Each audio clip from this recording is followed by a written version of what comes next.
اشرقت نفسي بنور من فؤادي حينما رددت يا رب العباد وانتشت روحي وصار الحمد لله الحنان المنان والصلاة والسلام على حبيب الرحمن محمد المصطفى صاحب القرآن أشهد أن لا إله إلا هو الله الملك الديان وأشهد أن سيدنا وسندنا ونبينا ومولانا محمدا عبده ورسوله المبعوث في آخر الزمان صلى الله تعالى عليه وعلى آله وأصحابه ما دام النيران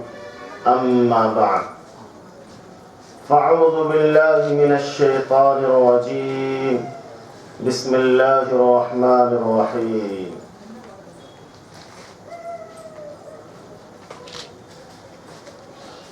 إنا أرسلنا نوحا إلى قومه أن أنذر قومه من قبل أن يأتيهم عذاب أليم وقال النبي العربي صلى الله عليه وسلم من رأى منكم منكرا فليغيره بيده فإن لم يستطع فبلسانه وإن لم يستطع فبقلبه وذلك أضعف الإيمان أو كما قال عليه الصلاة والسلام رب اشرح لي صدري ويسر لي أمري واحلل عقدة من لساني يفقهوا قولي رب زدني علما رب زدني علما رب زدنی علما. معزز و محترم سامعین کرام، برادران اسلام، پردہ نشین عزت دار میری ماں اور بہنوں، آج چندول میں جو پروگرام ہونے جا رہا ہے 2 دن کا، الحمدللہ اس پروگرام سے پہلے بھی میں چندول ایک سے کئی مرتبہ آ چکا ہوں، اور یہ جو دعویٰ سینٹر ہے اس کے تحت جو کام دینی کیا جا رہا ہے یہ کام بہت ہی عمدہ کام ہے، اور یہ یوں سمجھیں ہم اور آپ کہ بھائی جابر اور ان کی کمیٹی کے جتنے نوجوان ساتھی ہیں، خواہ وہ سیکریٹری ہوں، ٹریزر ہوں یا محلے کے دیگر معاونین حضرات ہو، وہ سب قابل تعریف ہیں، اور یہ کام جو ہے خیر کا کام ہے، بھلائی اور اچھائی کا کام ہے، نیک کام ہے۔ قرآن کریم میں صاف صاف کہا گیا وَتَعَاوَنُوا عَلَى الْبِرِّ وَالتَّقْوَى وَلَا تَعَاوَنُوا عَلَى الْإِثْمِ وَالْعُدْوَانِ، کہ اے لوگو بھلے کام میں، اچھے کام میں ایک دوسرے کا تعاون کرو، ایک دوسرے کی مدد کرو، اور برے کام میں ایک دوسرے کے مدد کرنے سے بچو، پرہیز کرو۔ تو بہرحال بات میں یہاں سے شروع کرنا چاہتا ہوں کہ دنیا میں جتنے انبیاء کرام علیہ السلام آئے، ہر ایک نے امر بالمعروف اور نہی عن المنکر کا فریضہ انجام دیا، یعنی بھلائیوں کا حکم دیا اور لوگوں کو برائی سے روکا۔ خود آقا نامدار احمد مجتبی محمد مصطفیٰ صلی اللہ علیہ وسلم نے لوگوں کو نیکی کی دعوت دی، اور ہر انبیاء کرام نے لوگوں کو یہی کہا یا ایھا الناس قولوا لا الہ الا اللہ تفلحون، اے لوگو تم کلمے کی گواہی دے دو، کلمہ پڑھ لو، اسلام کے اندر داخل ہو جاؤ تاکہ دین دنیا کی کامیابی تمہارے قدموں تلے ہو۔ اور محمد صلی اللہ علیہ وسلم نے اس کام کے لیے بڑی جد و جہد کی، بڑی کوششیں کی۔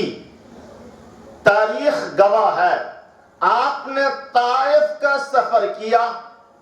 کیوں؟ کیا مال حاصل کرنے کے لیے یا اپنے بچوں کے لیے جائیداد جمع کرنے کے لیے یا اپنے لیے ریسٹ ہاؤس گیسٹ ہاؤس بنانے کے لیے؟ نہیں، دین کی بات لوگوں تک پہنچانے کے لیے آپ نے پیدل مکہ سے طائف کا سفر کیا اور وہاں جا کر لوگوں کو کلمے کی بات بتائی، قرآن کی باتیں بتائی اور لوگوں کو کہا کہ لوگوں کلمہ پڑھ لو، تمہاری بخشش ہو جائے گی، تم کلمہ پڑھ لو، اللہ کی قربت تمہیں حاصل ہو جائے گی۔ اب آپ کو میں بتاؤں، حضرت ابراہیم علیہ السلام کا ہم اور آپ بار بار نام سنے ہوں گے۔ حضرت ابراہیم علیہ السلام کس ماحول میں اور کس گھرانے میں پیدا ہوئے؟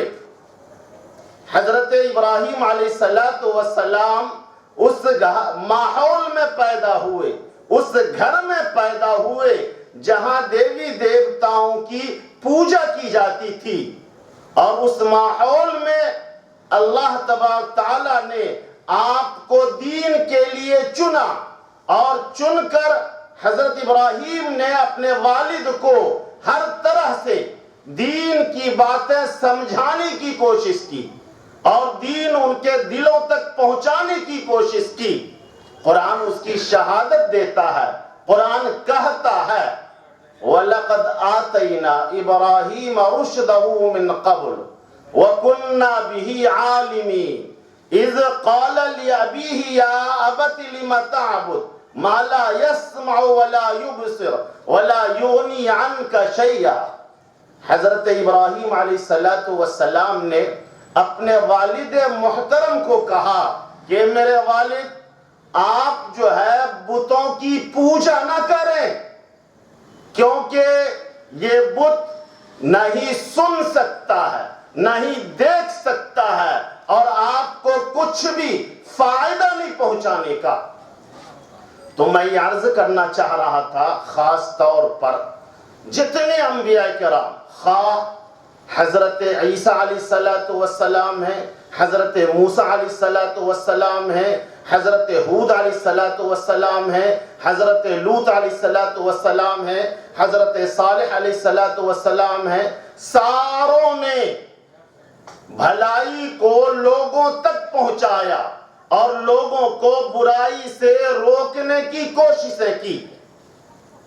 آج کل ہم اور آپ دیکھتے ہیں اور کہتے بھی ہیں کہ آج دین پر چلنا یا بھلائی کا کام کرنا یا قرآن کی تعلیم لوگوں تک پہنچانا مشکل ہو رہا ہے، پریشانیاں بہت ساری آ رہی ہیں۔ ارے اللہ کا بندہ، ہم اور آپ نبی کی سیرت کا مطالعہ کریں، نبی کے تعلیمات پر غور کریں۔ کیا آپ صلی اللہ علیہ وسلم کو تکلیف دین کی خاطر نہیں پہنچی؟ کیا آپ کو لوگوں نے ستایا نہیں؟ کیا آپ کے راستے میں رکاوٹیں پیدا نہیں کی؟ اور وہ زبان سے کہنے کی تو دور کی بات ہے، آپ کے اوپر حملہ کیا گیا، آپ کو قتل کرنے کی سازشیں رچی گئی، لیکن پھر بھی آپ صلی اللہ علیہ وسلم دین کے کام سے رکے نہیں، یا دین کی بات لوگوں تک پہنچانے سے باز نہیں رہے۔ لیکن آج کل الحمدللہ اس دور کے مقابلے میں یا نبی کے زمانے کے مقابلے میں آج تو بہت ہی بہتر دور ہے، بہت ہی بہتر زمانہ ہے۔ کیا کہ آج اگر ہم کسی کو دین کی بات پہنچانے جاتے ہیں، وہ اگرچہ کہ نہ سنیں لیکن ہمارے اوپر حملہ نہیں کرتا، یا ہمیں جو ہے گالیاں نہیں دیتا، یا ہمارے اوپر پتھروں کی بارش نہیں کرتا، تو کہنے کا منشا میرا یہ ہے کہ ہم اور آپ جو ہے اسی نبی کے کلمہ پڑھنے والے ہیں، اسی نبی کی گواہی دینے والے ہیں، جن کو دین کی خاطر طرح طرح سے ستایا گیا، آپ کو تکلیفیں پہنچائی گئی، لیکن پھر بھی آپ لوگوں کو حق بات، سچی بات، قرآن کی بات ایک دوسرے کو بتاتے اور پہنچاتے رہے۔ اب میں ایک بات اور بھی کہوں میں آپ حضرات سے، عام طور پر یہ باتیں کہی جاتی ہے کہ مردوں کے لیے دین کی تبلیغ ہے، عورتوں کے لیے دین کی تبلیغ نہیں ہے۔ مطلب کہنے کا یہ ہے کہ صرف مرد جو ہے دین کی بات جو ہے لوگوں تک پہنچائے، عورتوں کو اس کے دین کی بات لوگوں تک پہنچانے کی ضرورت نہیں ہے۔ یہ بات جو ہے غلط باتیں ہیں۔ قرآن کریم نے جہاں مرد کو کہا کہ مومن مردو تم بھلائی کا حکم دو اور برائی سے روکو، وہیں عورتوں کو بھی کہا کہ عورتوں تم بھی بھلائی کا حکم دو اور برائی سے روکو۔ قرآن کریم کہتا ہے والمؤمنون والمؤمنات بعضهم اولیاء بعض، مومن مرد مومن عورتیں ایک دوسرے کے ساتھی ہیں، ایک دوسرے کے معاون و مددگار ہیں۔ یأمرون بالمعروف وینہون عن المنکر ویقیمون الصلاة ویؤتون الزکاة اولئک سیرحمہم اللہ ان اللہ عزیز حکیم۔ قرآن کہہ رہا مومن مرد مومن عورتیں ایک دوسرے کے ساتھی ہیں اور یہ دونوں بھلائی کا حکم دیتے ہیں اور برائی سے لوگوں کو روکتے ہیں، نماز قائم کرتے ہیں اور زکوٰۃ دیتے ہیں۔ یہی لوگ ہیں کہ اللہ نے ان پر رحم فرمایا ہے۔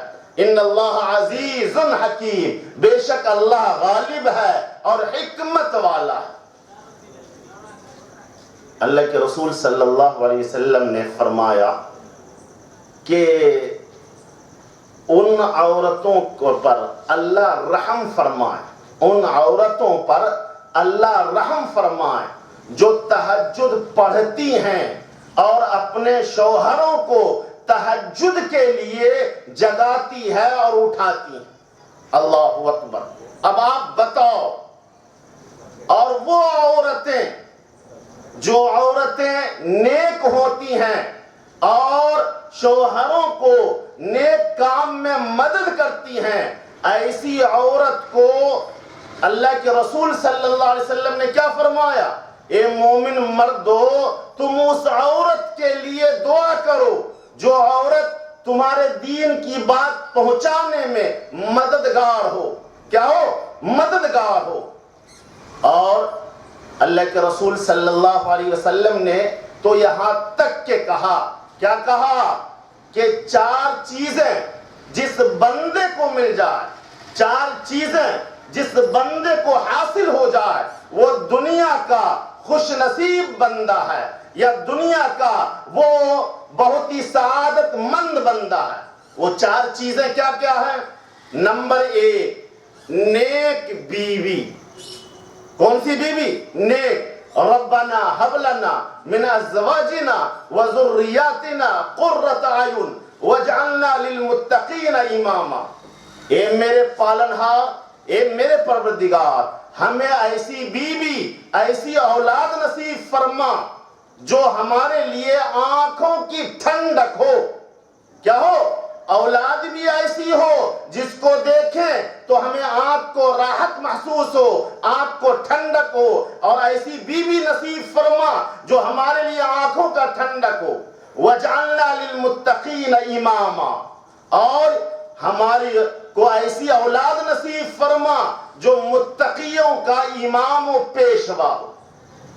اب میں آپ کو 1-2 حدیث کے حوالے سے واقعہ سنانا چاہتا ہوں.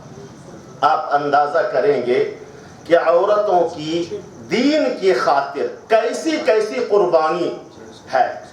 عورتوں نے دین کو پھیلانے کے لیے اور دین کو لوگوں تک پہنچانے کے لیے بڑی بڑی قربانیاں دی ہیں. تاریخ شاہد ہے، تاریخ گواہ ہے. اب آپ دیکھو، حضرت سارہ کا نام آتا ہے، حضرت ہاجرہ کا نام آتا ہے، اور اسی طرح حضرت فاطمہ کا نام آتا ہے. اسی طرح اس میں سے ایک نام جو ہے وہ ام حکیم کا نام ہے، اور ایک نام جو ہے ام سلیم کا ہے. ام سلیم کے بارے میں یہ بات آتی ہے، یہ مسلمان ہو گئی تھی، اور مسلمان ہونے کے بعد ان کے شوہر جو تھے وہ مشرک تھے، کافر تھے، اور اسی زمانے میں ان کو بچہ ہوا، بیٹا ہوا. تو حضرت ام سلیم جو ہے اپنے بچے کو دین کی تعلیم دے رہی تھی اور دین کی باتیں سکھا رہی تھی، اور شوہر روکا بھی کرتے تھے کہ تم اس کو گمراہ کر رہی ہو، تم اس کو جو ہے باپ دادے کے دین سے برگشتہ یا باپ دادے کے دین کو چھڑوا رہی ہو.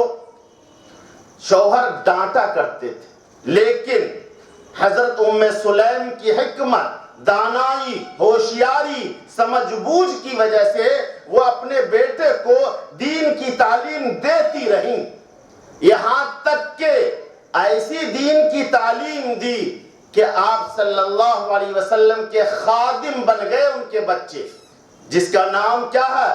حضرت انس ابن مالک. حضرت انس ابن مالک نے 1-2 سال نہیں 10 سال نبی اکرم صلی اللہ علیہ وسلم کی خدمت کی اور خادم کا لقب پایا. ان کے شوہر کا انتقال ہو گیا. ام سلیم کے شوہر کا کیا ہو گیا؟ انتقال جب ہو گیا تو اب عدت کا ٹائم گزر گیا. عدت کا ٹائم گزرنے کے بعد نکاح کا پیغام ابو طلحہ نے دیا کہ میں آپ سے شادی کرنا چاہتا ہوں. تو حضرت ام سلیم نے بڑی اچھی بات کہی. کہا کیا کہ تم بت کی لکڑی کی پوجا کرتے ہو، اور وہ لکڑی جو بناتا ہے وہ حبشی کاریگر بناتا ہے. تمہارا دین ہمارا دین دونوں میل نہیں کھاتا. میں ایک اللہ ایک رسول کو مانتی ہوں، اس لیے میں تمہارے ساتھ شادی نہیں کر سکتی. اگر تم شادی مجھ سے کرنا چاہتے ہو تو تم کیا کرو؟ ایک کام کرو کہ تم کلمہ پڑھ لو، یعنی اسلام میں داخل ہو جاؤ. حضرت ابو طلحہ جو ہے کیا کریں؟ سوچے. چند دنوں کے بعد حضرت ابو طلحہ نے کلمہ پڑھ لیا، اسلام میں داخل ہو گئے، اور ان کے ساتھ پھر شادی ہوئی. اور شادی ہونے کے بعد یقین جانو کہ دونوں میاں بیوی خوشحال زندگی گزارنے لگے. تو میں صرف یہ بتانا چاہ رہا تھا کہ عورت کی وجہ سے بہت سارے مرد جو ہے ایمان میں داخل ہوئے، اور میاں بیوی کا جو تعلق ہوتا ہے وہ تعلق کو قرآن یوں کہتا ہے ہن لباس لکم وانتم لباس لہن، کہ تمہاری بیوی تمہارے لیے لباس ہے اور تم بیوی کے لیے لباس ہو. اور میاں بیوی کے تعلق بہت ہی اچھا ہونا چاہیے. اگر میاں بیوی کے تعلق اور دونوں میں محبت ہوتی ہے تو نسل جو اس سے آتی ہے وہ بہتر عمدہ ہوتی ہے. اگر میاں بیوی لڑتے اور جھگڑتے رہے اور میاں بیوی ایک دوسرے پر تنقید اور ایک دوسرے پر کیچڑ اچھالتے رہے، ایک دوسرے پر جو ہے الزام لگاتے رہے، تو اس سے جو نسل آتی ہے بہت ہی خراب آتی ہے. تو بہرحال میں یہ عرض کرنا چاہ رہا تھا کہ دین میں جو ہے عورت کی بھی بڑی اہمیت ہے. مرد کو جو دین میں مقام و مرتبہ ہے وہی مقام، وہی مرتبہ، وہی حیثیت عورت کو بھی ہے۔ آج کل پروپیگنڈا میڈیا والے کرتے ہیں وہ الگ چیز ہے، لیکن شریعت میں عورتوں کو بڑا مقام دیا گیا ہے۔ تب تو اگر عورت ماں کے روپ میں ہے تو اس کا مقام الگ، اگر بہن کے روپ میں ہے تو اس کا مقام الگ، اگر بیٹی کے روپ میں ہے تو اس کا مقام الگ۔ تو میں کہنا اور بتانا یہ چاہ رہا تھا کہ جو شریعت میں مرد کو پسند کا اختیار ہے وہی اختیار عورت کو بھی پسند کا ہے۔ اگر شوہر بیوی کو طلاق دے سکتا ہے تو عورت کو بھی اسلام نے خلا کی شکل میں چھوڑنے کا حکم دیا۔ تو بہرحال بات بڑی لمبی ہو گئی، میں صرف یہ کہنا چاہ رہا تھا کہ ہم اور آپ جو ہے موجودہ دور میں جو پریشانی کی شکایت کرتے ہیں کہ دیکھو مولانا، حافظ صاحب، مفتی صاحب، معاشرے میں جو ہے ایک دوسرے سے محبت نہیں ہو رہی ہے، ایک دوسرے کو لوگ برداشت نہیں کرتے ہیں، بھائی بھائی کو برداشت نہیں کرتا، پڑوسی پڑوسی سے محبت نہیں کرتا، مسجد کے مصلیوں کے درمیان بھائی چارگی یا محبت کا جذبہ نہیں ہوتا۔ اور اس کی وجہ کیا ہے کہ 3-4 چیزیں ہمارے معاشرے سے ختم ہو گئی، ہمارے محلے سے رخصت ہو گئی، جس کی وجہ سے ہمارے درمیان محبت نہیں ہے اور بھائی چارگی نہیں ہے، یا یوں کہہ لے ایک دوسرے پر مر مٹنے کا جذبہ نہیں ہے۔ اگر معاشرے میں 4-5 چیزوں کو فالو کر لیا جائے یا معاشرے میں 4-5 چیزوں کو لایا جائے تو یقین جانو ہمیں بھائی سے بھی محبت ہوگی، مسجد کے مصلیوں سے محبت ہوگی، اور ایک دوسرے سے جان ایک دوسرے کے لیے قربان کرنے کے لیے بھی ہمارے لیے آسان ہوگا۔ اب کیا ہے، ہمارے معاشرے میں سب سے اہم چیز جو ہے وہ بدگمانی ہے۔ بدگمانی سمجھتے؟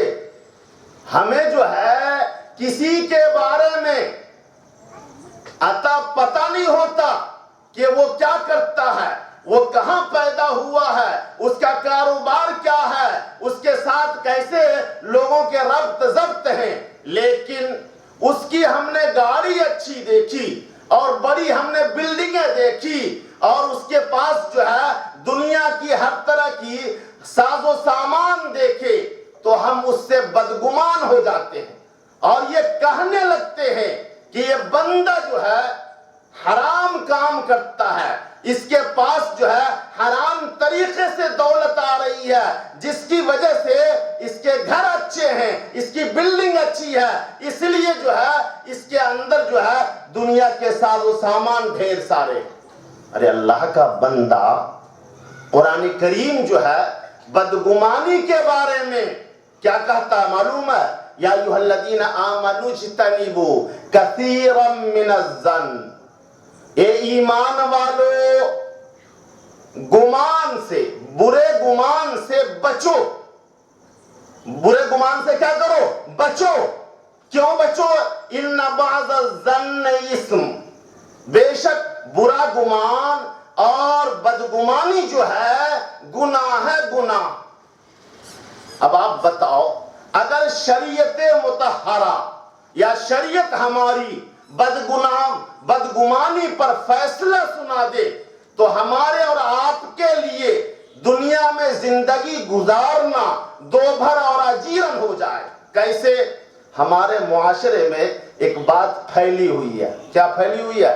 قصاب بے حساب ہوتا، یعنی بکری ذبح کرنے والا یا اسی طرح مرغی ذبح کرنے والا جو ہے کیا ہوتا ہے، وہ بغیر بسم اللہ کے ذبح کر دیتا ہے بکری کو یا بھینس کو۔ یہ باتیں عام طور پہ پھیلی ہوئی ہے اور سب لوگ جو ہے قریشیوں سے یا قصابوں سے بدگمانی رکھتے ہیں۔ اگر اسی بدگمانی کے مطابق شریعت یہ فیصلہ سنا دے کہ قریشیوں سے گوشت خریدنا جائز نہیں یا قصابوں سے گوشت خریدنا جائز نہیں، تو ہمارے اور آپ کے لیے دنیا میں زندگی گزارنا مشکل ہوگا کہ نہیں ہوگا؟ گوشت کہاں سے لائیں گے یا مرغا چکن کہاں سے لائیں گے؟ تو اس لیے بدگمانی ہم کو ایک دوسرے سے نہیں کرنا چاہیے۔ اگر ہم ایک دوسرے سے اچھا گمان رکھیں گے اور اس سے ہم اچھا خیال رکھیں گے یا ہم اس کو اچھا سمجھیں گے تو یقین جانو ہمارا دل اس کے طرف کھینچے گا، ہم اس سے محبت کریں گے اور اس کے لیے ہم مر مٹیں گے۔ ہم اور آپ جو ہے جب کسی کے بارے میں کچھ بھی پتہ نہیں ہوتا، یہاں تک کہ ہم کو یہ بھی نہیں معلوم ہوتا کہ اس کو بچے کتنے ہیں، کاروبار کون سا کرتا ہے، اس کی تجارت کہاں کہاں ہے، کچھ بھی عطا پتہ نہیں، بس ہم کو شیطان جو ہے گناہ کے کام میں الجھا دیتا ہے اور ہمارے دل و دماغ میں یہ بسا دیتا ہے کہ یہ آدمی جو ہے حرام کماتا ہے، اس لیے اس کے جسم پر کپڑا اچھا ہے، اس کے سواری اچھی ہے، اور یہ بندہ جو ہے بڑی بلڈنگ میں رہتا ہے حرام کمائی کی وجہ سے۔ تو ایک بات بتاؤں میں، عربی کا محاورہ حسن الظن عبادت، اچھا گمان رکھنا، کسی کے بارے میں اچھا خیال رکھنا، یہ عبادت ہے، عبادت کیا ہے؟ اچھا گمان رکھنا، یہ عبادت ہے، عبادت۔ اور قرآن کے حدیث پاک میں کیا ہی اچھی بات کہی گئی، کیا کہا گیا معلوم ہے؟ ظنوا بالمؤمنین خیرا، مومنوں سے اچھا گمان رکھو، مومنوں کے سلسلے میں اچھی رائے رکھو۔ اور ایک جگہ تو حدیث پاک میں یوں کہا دیا گیا ایاکم والظن فإن الظن اکذب الحدیث، اور کیا کہا گیا کہ تم بدگمانی سے، برے خیال سے بچو، کیونکہ سب سے بڑا جھوٹ جو ہے بدگمانی ہے، اور سب سے بڑا جھوٹ جو ہے غلط رائے قائم کرنا۔ لیکن آج کل ہم اور آپ جو ہے بھائی بھائی سے بدگمان ہے، شوہر بیوی سے بدگمان ہے، بیوی شوہر سے بدگمان ہے، جس کی وجہ سے کیا ہو رہا ہے؟ آپس میں محبت نہیں ہو رہی ہے۔ صحابہ کیسے تھے؟ خود بھوکے رہتے، خود پیاسے رہتے اور اپنے بھائی کو پانی پلاتے، خود ننگے رہتے، اپنے بھائی کو کپڑا پہناتے، خود جو ہے جائیداد رکھنا پسند نہیں کرتے تھے، لیکن ان کا یہ خیال ہوتا تھا کہ ہمارے بھائی کے پاس بھی جائیداد ہو۔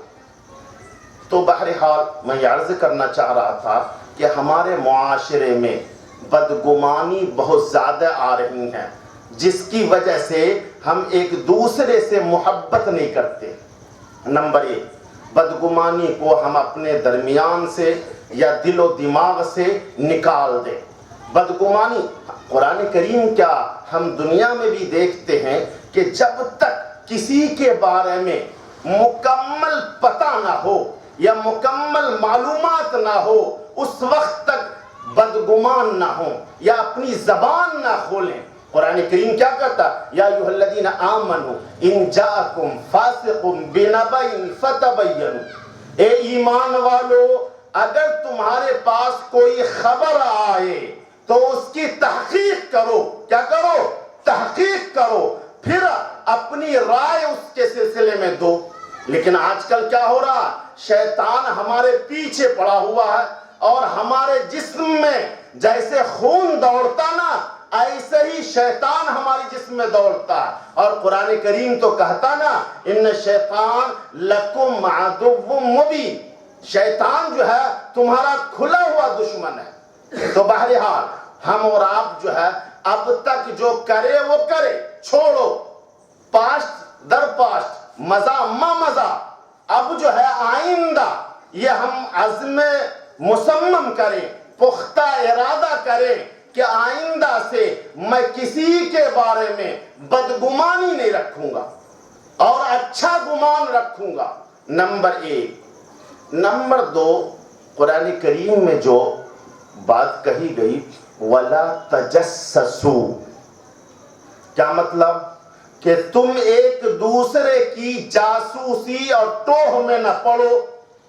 آج کل کیا ہو رہا ہے، مسجد میں ہم بیٹھے رہتے ہیں اور ایک دوسرے کے کھود کھرید میں لگے رہتے ہیں، ایک دوسرے کی جاسوسی کرتے رہتے ہیں، خفیہ معلومات لیتے رہتے ہیں۔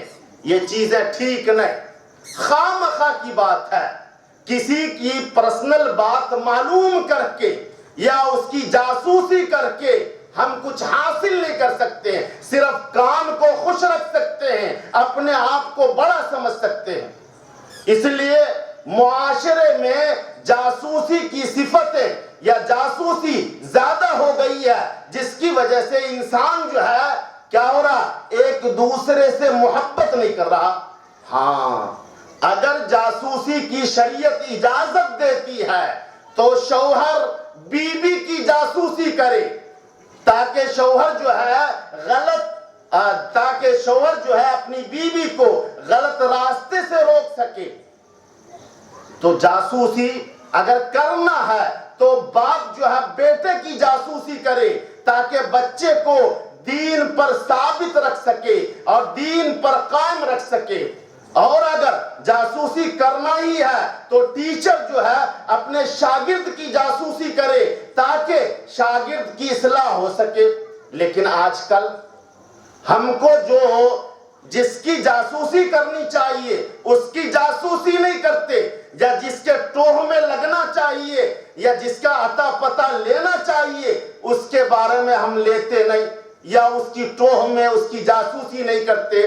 اب جاسوسی شوہر اپنی بیوی کے اس لیے کرے کہ اس کو صحیح راستے پر رکھ سکے، یا اپنے شوہر جو ہے اس کا صحیح بات کو معلوم کر سکے، اور اسی طرح باپ بیٹے کو صحیح راستے پہ لگانے کے لیے جاسوسی کر سکتا ہے۔ تو بہرحال ہم اور آپ جو ہے خاص طور پر بدگمانی معاشرے سے ختم کریں۔ جاسوسی ایک دوسرے کی خواہ مخواہ کی بے مطلب جاسوسی جس کا کوئی مطلب نہیں ہے، اس کو بھی ہم اپنے معاشرے سے کیا کریں، ختم کریں۔ نمبر 3، جو سب سے بری چیزیں ہمارے معاشرے میں رائج ہوتی چلی جا رہی ہے وہ غیبت ہے۔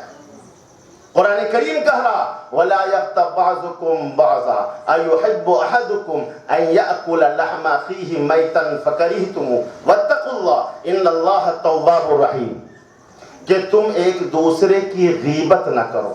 غیبت کہتے کس کو ہیں؟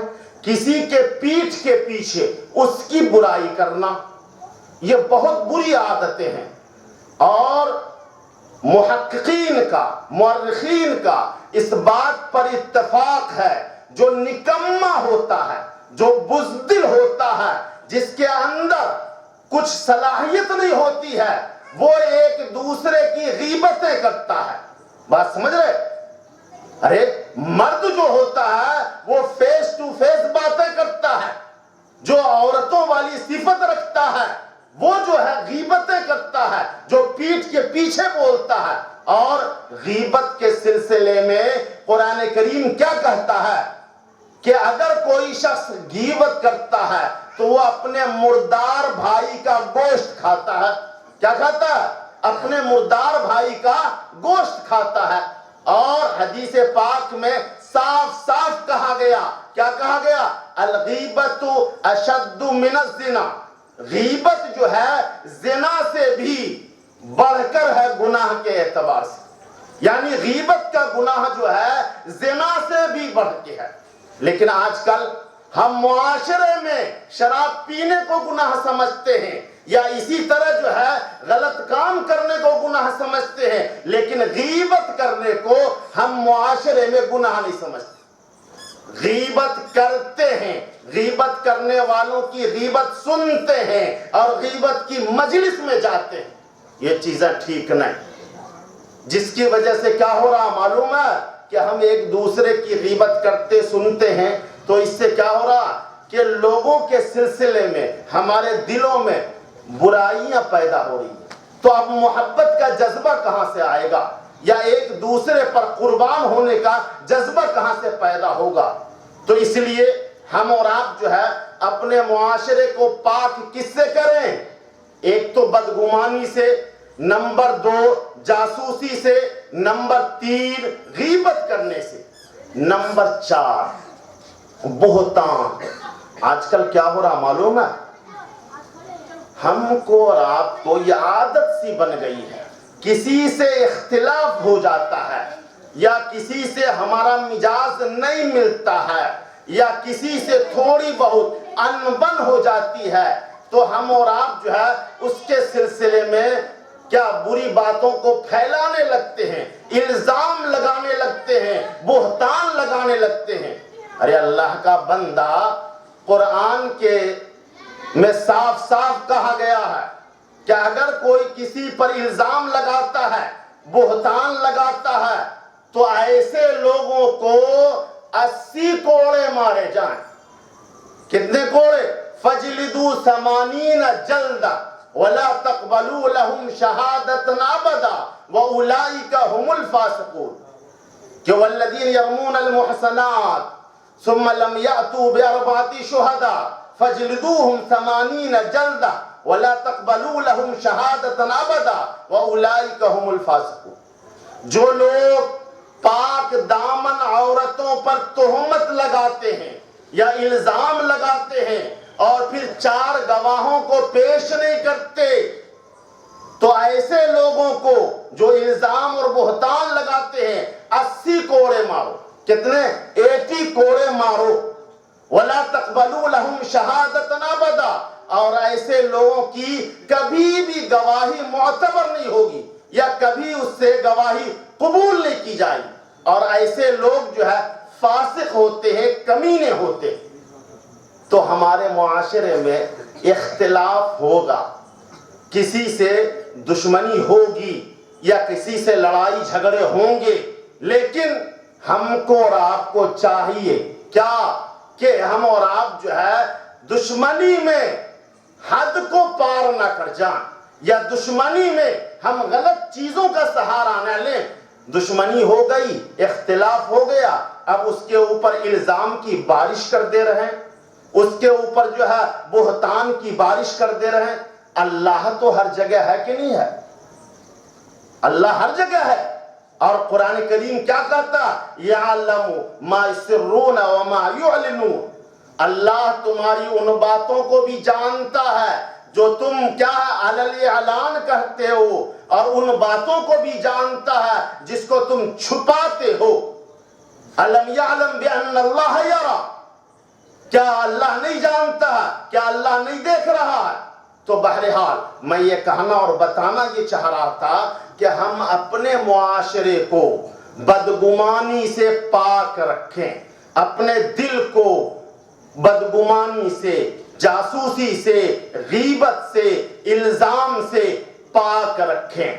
اگر ہمارے معاشرے میں یہ چیزیں آ گئی کہ ہم کسی سے بدگمانی نہیں رکھیں گے، کسی کی جاسوسی نہیں کریں گے، کسی کی غیبت نہیں کریں گے، کسی پر الزام نہیں لگائیں گے، تو آٹومیٹک ہم ایک دوسرے سے محبت کریں گے کہ نہیں کریں گے؟ صحابہ جیسے اپنے بھائیوں کے لیے جان دیتے تھے، ویسے ہی ہمارے دلوں میں بھی جان دینے کا جذبہ پیدا ہوگا، اور ہم اپنے اوپر اپنے بھائیوں کو ترجیح دے سکیں گے۔ لیکن نہیں، شیطان ہم کو جو ہے برابر پریشان کرتا رہتا ہے، کیا کہ تم کسی سے بدگمان ہو جاؤ، کسی کی غیبت کرنے میں لگ جاؤ، کسی کی جاسوسی کرنے میں لگ جاؤ، اور اسی طرح کسی پر الزام لگانے میں لگ جاؤ۔ ارے اللہ کا بندہ، بڑی مشکل سے انسان تہجد پڑھتا ہے، بڑی مشکل سے جو ہے 5 ٹائم کی نماز باجماعت مسجد میں پڑھتا ہے۔ یہ ساری نیکیوں کو، خیر و خیرات کو ہم اور آپ جو ہے مفت میں خراب کر لیتے ہیں، اور مفت میں جو ہے اس نیکیوں کو برباد کر لیتے ہیں، غیبت کر کے، بدگمانی کر کے، جاسوسی کر کے، الزام لگا کر۔ اس لیے ہم اور آپ جو ہے آج سے تہیہ کریں۔ کیا تہیہ کریں؟ کہ آئندہ ہم کسی کی کیا غیبت نہیں کریں گے، کسی پر الزام نہیں لگائیں گے، کسی کے سلسلے میں بدگمانی نہیں رکھیں گے اور کسی کی جاسوسی نہیں کریں گے، خواہ مرد ہو یا عورت کوئی بھی ہو۔ اسی طرح عام طور پر معاشرے میں ایک برائی یہ بھی ہے کہ حسد کیا مطلب؟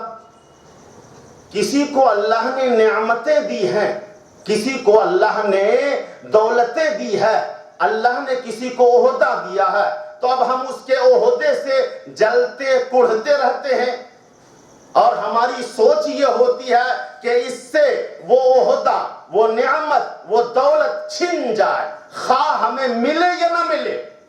اسی کو حسد بولتے ہیں۔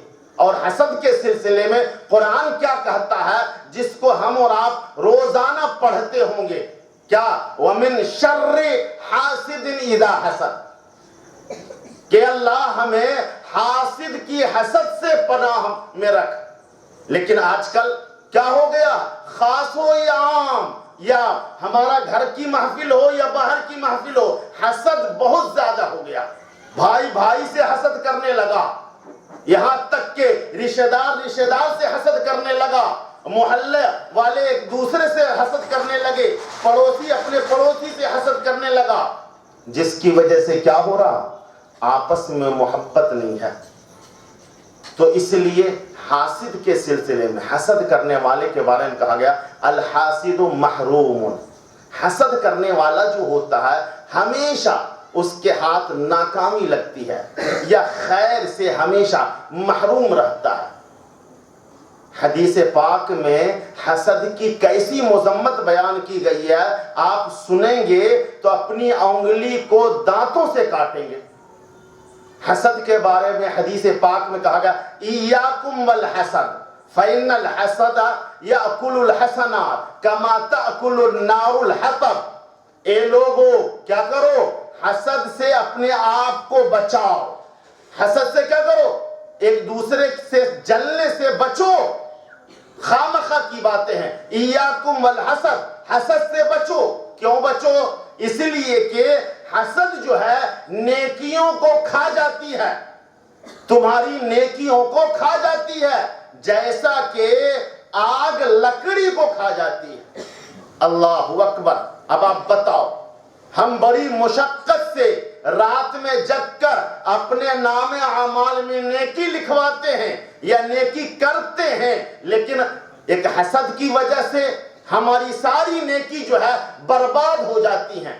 تو اس لیے ہم اور آپ جو ہے معاشرے میں جو برائیاں پیدا ہو رہی ہیں، کس کی؟ بدگمانی کی، حسد کی، یا غیبت کرنے کی، جاسوسی کی، یا بہتان لگانے کی، اپنے معاشرے کو اس سے پاک کریں، اپنے دل کو ان برائیوں سے خالی کریں، تو یقیناً ہمارے دل میں ایک دوسرے کے لیے محبت پیدا ہوگی۔ یہ تو بات ہو گئی۔ اب میں خاص طور پر معاشرے کی کچھ باتیں بتانا چاہ رہا تھا کہ دیکھو، زیادہ تر ہم اور آپ کیا کرتے ہیں معلوم ہے؟ کہ بد نظری، نگاہ سے ہم آنکھ سے وہی چیز دیکھیں جس کا دیکھنا ہمارے آپ کے لیے، عورتوں مرد کے لیے جائز اور درست ہو۔ آج کل معاشرہ ایسا بن چکا ہے کہ ہم اور آپ جو ہے نہ بھی چاہیں تو ایک دفعہ جو ہے غلط چیزوں کو دیکھنا پڑ جاتا ہے۔ موبائل کھولیں تو اس پر جو ہے غلط تصویریں آتی ہیں، پیپر کھولیں تو اس پر غلط تصویریں آتی ہیں، یا یہاں تک کہ کیا ہوتا ہے کہ ہر جگہ فحش تصویریں لگی رہتی ہیں، غلط تصویریں لگی رہتی ہیں۔ تو ہم اور آپ جو ہے اپنی نگاہ کی حفاظت کیسے کریں؟ ارے اللہ کا بندہ، نگاہ جو ہے ہر برائی کی بنیاد ہوتی ہے۔ نگاہ ہماری پاک ہوگی تو کیا ہوگا؟ ہم جو ہے بڑے گناہوں سے بچیں گے۔ اگر نگاہ ہماری کیا خراب ہوگی تو ہم بڑے گناہ کی طرف بدرجہ اولا جائیں گے۔ اس لیے کہتے ہیں نا جس کی نگاہ بے قابو ہوتی ہیں وہ جو ہے زنا کی طرف آسانی سے پہنچ جاتا. شریعت میں اور قرآن میں نگاہوں کی حفاظت کے سلسلے میں بڑی اچھی بات کہی ہے قرآن میں. سورہ نور کی آیت ہے قُلْ لِلْمُؤْمِنِينَ يَغُضُّوا مِنْ أَبْصَارِهِمْ وَيَحْفَظُوا فُرُوجَهُمْ. بد نظری کے سلسلے یعنی نگاہوں کا غلط استعمال کرنے کے سلسلے میں قرآن کریم کہتا ہے قُلْ لِلْمُؤْمِنِينَ يَغُضُّوا مِنْ أَبْصَارِهِمْ وَيَحْفَظُوا فُرُوجَهُمْ ذَلِكَ أَزْكَىٰ لَهُمْ إِنَّ اللَّهَ خَبِيرٌ بِمَا يَصْنَعُونَ. کہ اے مومن مردو اپنی نظروں کو نیچی رکھو. نیچی اپنی نظر کو کیا رکھو؟ نیچی رکھو. وَيَحْفَظُوا فُرُوجَهُمْ اور اپنی شرمگاہ کی حفاظت کرو. ذَلِكَ أَزْكَىٰ لَهُمْ اور یہ ان کے لیے پاکیزگی ہے، طہارت و صفائی ہے. إِنَّ اللَّهَ خَبِيرٌ بِمَا يَصْنَعُونَ بے شک اللہ دیکھ رہا ہے ان چیزوں کو وہ جو کرتے ہیں. ہم اس خوش فہمی میں نہ رہیں کہ ہم رات میں موبائل پر غلط تصویریں دیکھیں گے تو کوئی نہیں دیکھ رہا ہے. کوئی دیکھے نہ دیکھے اللہ تو دیکھ رہا ہے. تو اس لیے خواہ وہ مرد ہوں یا عورت ہوں، بچہ ہوں یا جوان ہوں، ہر ایک کو چاہیے کہ وہ اپنی نظر اور آنکھ کی حفاظت کرے. قرآن کریم میں صاف صاف کہا گیا ہے، عورتوں کو بھی مخاطب کرتے ہوئے کیا کہا گیا معلوم ہے؟ وَقُلْ لِلْمُؤْمِنَاتِ يَغْضُضْنَ مِنْ أَبْصَارِهِنَّ وَيَحْفَظْنَ فُرُوجَهُنَّ. اے مومن عورتوں، اے مومن ماں اور بہنوں، اپنی نگاہ کی حفاظت کرو اور اپنی شرمگاہ کی حفاظت کرو. آج کل ہم کو اور آپ کو شیطان ایسے کچوکے لگاتا ہے اور اس انداز سے بہکاتا اور پھسلاتا ہے کہ ہمیں خیال بھی نہیں ہوتا. مثال کے طور پر موبائل ہر شخص کے ہاتھ میں ہوتا ہے اور وہ جو ہے انسان موبائل کو مس یوز کرتا ہے، اپنے من پسند پروگرام کو دیکھتا ہے، سیریلوں کو اس پر دیکھتا ہے، سنیما اور تھیٹر کی چیزوں کو اس پر دیکھتا ہے، غلط تصویریں اس میں دیکھتا ہے. ارے کوئی دیکھے نہ دیکھے، ہمارا باپ ہم کو نہیں دیکھ رہا ہے، ہمارا دادا ہم کو نہیں دیکھ رہا ہے، ہمارا شوہر ہم کو نہیں دیکھ رہا، لیکن اللہ تو دیکھ رہا ہے. اللہ ہمارے دلوں سے بھی واقف ہے، اللہ ہماری ہر حرکتوں سے واقف ہے. اس لیے کیا کہا جاتا ہے معلوم ہے کہ نگاہ جو ہے ہر برائی کی بنیاد ہے. بنیاد نگاہ جس کی محفوظ رہے گی، نگاہ جس کی اچھی رہے گی، یقین جانو اس کے دیگر اعمال بھی اچھے ہوں گے یا وہ جو ہے گناہوں کی طرف نہیں جائے گا. نگاہ کے سلسلے میں حدیث پاک میں کیا کہا گیا معلوم ہے؟ حدیث میں کہا گیا نگاہ کے سلسلے میں کہ نگاہ جو ہے، آنکھ جو ہے وہ کیا ہے؟ شیطان کے تیروں میں سے ایک زہر آلود تیر ہے. شیطان کے تیروں میں سے ایک زہر آلود تیر ہے. نگاہ سے ہم غیر محرم عورتوں کو دیکھتے ہیں، غلط تصویروں کو دیکھتے ہیں یا غلط چیزوں کو دیکھتے ہیں، تب جا کر بندہ جو ہے گناہ کا ارتکاب کرتا ہے. نگاہ جس کے قابو میں ہوگی وہ گناہ کو بھی کرنے سے ڈرے گا. اس لیے ہم اور آپ جو ہے خاص طور پر اپنی نگاہوں کی حفاظت کیا کریں. حدیث میں ایک جگہ کیا کہا گیا معلوم ہے؟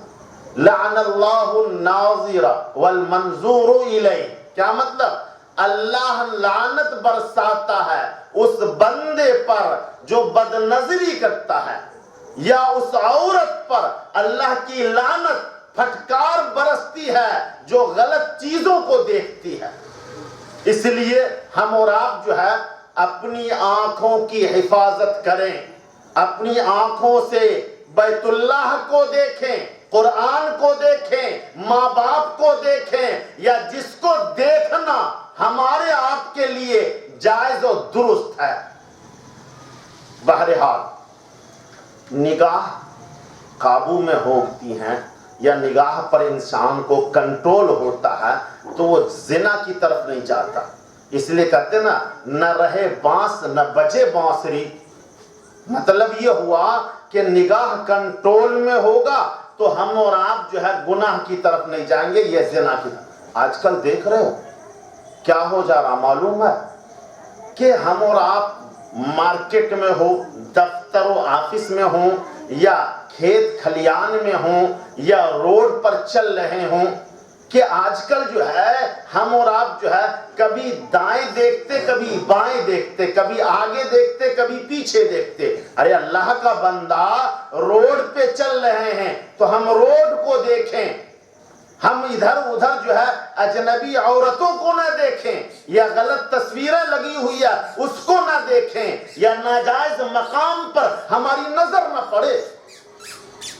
تو بہرحال میں یہ کہنا چاہ رہا تھا کہ ہم اور آپ جو ہے زنا بہت بری چیز ہے۔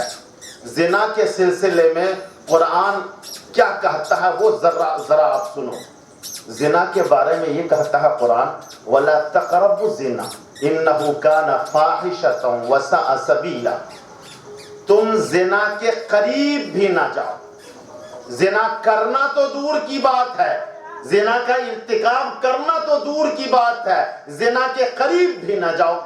مثال اس کی یوں دی جاتی ہے کہ اگر کوئی کھمبا ہو یا کرنٹ کا کیا ایک پول ہو، اور اس کرنٹ کے پول کے پاس کوئی جائے گا نہیں جاتا ہے، کیوں؟ اس کو معلوم ہے اگر اس کے قریب بھی گئے تو ہمارے جسم میں کرنٹ دوڑے گا اور ہم وہاں انتقال کر جائیں گے، ہماری موت واقع ہو جائے گی۔ تو کرنٹ کے کھمبے کے قریب یا پول کے قریب ہم اور آپ نہیں جاتے، موت کے خوف سے یا موت کے ڈر سے قریب بھی نہیں جاتے۔ ایسے ہی اگر کوئی بندہ زنا کے قریب جائے گا یا زنا کرے گا تو وہ جیسے کیا گویا کہ اس کے دل سے ایمان رخصت ہو جاتا ہے، یا اس کے دل سے ایمان کا جنازہ نکل جاتا ہے۔ اس لیے قرآن کریم کیا کہتا، وَلَا تَقْرَبُوا الزِّنَا، تم زنا کے قریب بھی نہ جاؤ۔ اور زنا کی جہاں تک بات ہے، ہم اور آپ قرآن پڑھتے ہیں، سنتے ہیں۔ قرآن میں سورہ نور میں یہ کہا گیا، الزانیۃ والزانی فجلدوا کل واحد منہما مئۃ جلدہ ولا تأخذکم بہما رأفۃ فی دین اللہ ان کنتم تؤمنون باللہ والیوم الآخر۔ کیا مطلب؟ زنا کرنے والی عورتیں، زنا کرنے والا مرد، ان دونوں کو 100 کوڑے لگاؤ۔ کتنے کوڑے؟ 100 کوڑے۔ اور کوڑا لگانے میں ان دونوں پر تم رحم سے کام نہ لو یا ہمدردی سے کام نہ لو۔ اگر تم اللہ پر ایمان رکھتے ہو، اگر تم کس پر ایمان رکھتے ہو؟ آخرت پر ایمان رکھتے ہو۔ آج کل ہم اور آپ اس گناہ کبیرہ کو یا زنا جیسی قبیح حرکت کو ہم اور آپ جو ہے گناہ نہیں سمجھ رہے ہیں۔ ارے اللہ کا بندہ، زنا ایک ایسی چیز ہے، اس کے ارتکاب کرنے سے، زنا کرنے سے انسان کی زندگی سے برکت اٹھا لی جاتی ہے، برکت ختم ہو جاتی ہے، اور برکت بڑی انمول دولت ہوتی ہے۔ جس کی زندگی میں برکت ہوتی ہے وہ دنیا اور آخرت دونوں جگہ کامیاب بامراد ہوتا ہے۔ حضرت عمر فاروق رضی اللہ تعالیٰ عنہ کے بارے میں کیا آتا ہے؟ حضرت عمر فاروق رضی اللہ تعالیٰ عنہ دعا کیا کرتے، کیا کہ اللہ ہماری زندگی میں برکت نصیب فرما اور ہمیں جو ہے ٹائم کو صحیح جگہ خرچ کرنے کی توفیق نصیب فرما۔ کون دعا کرتے تھے؟ حضرت عمر فاروق رضی اللہ تعالیٰ عنہ جیسی شخصیت اور ہستی۔ آج کل ہم اور آپ دیکھتے نا کہ انسان ڈھیر ساری کمائیاں کماتا ہے، تنخواہ و سیلری اچھی ہوتی ہے، لیکن مہینہ ختم ہونے سے پہلے پہلے وہ قرضے میں آ جاتا ہے یا اس کے پر ہمیشہ قرضہ رہتا ہے۔ ایک بندہ ہے کہ وہ اس سے کم کماتا ہے، سیلری اس کی تنخواہ کم ہوتی ہے، لیکن اس کے پاس برکت ہوتی ہے، تو اللہ جو ہے اس کی دولتوں کو بڑھاتا ہے، اس کے کام کو بڑھاتا ہے، اس کی آل و اولاد میں برکتیں دیتا ہے۔ اس لیے ہم کو اور آپ کو چاہیے اگر برکت زندگی میں تو زنا سے بچنا چاہیے۔ کس سے بچنا چاہیے؟ زنا سے بچنا چاہیے۔ جو لوگ زنا کرتے ہیں، خواہ وہ مرد ہو یا عورت ہو، اس سے زندگی میں برکت اٹھا لی جاتی ہے۔ اور قرآن کریم میں کیا کہا گیا معلوم ہے؟ وَلَوْ أَنَّ أَهْلَ الْقُرَىٰ آمَنُوا وَاتَّقَوْا لَفَتَحْنَا عَلَيْهِمْ بَرَكَاتٍ مِّنَ السَّمَاءِ وَالْأَرْضِ۔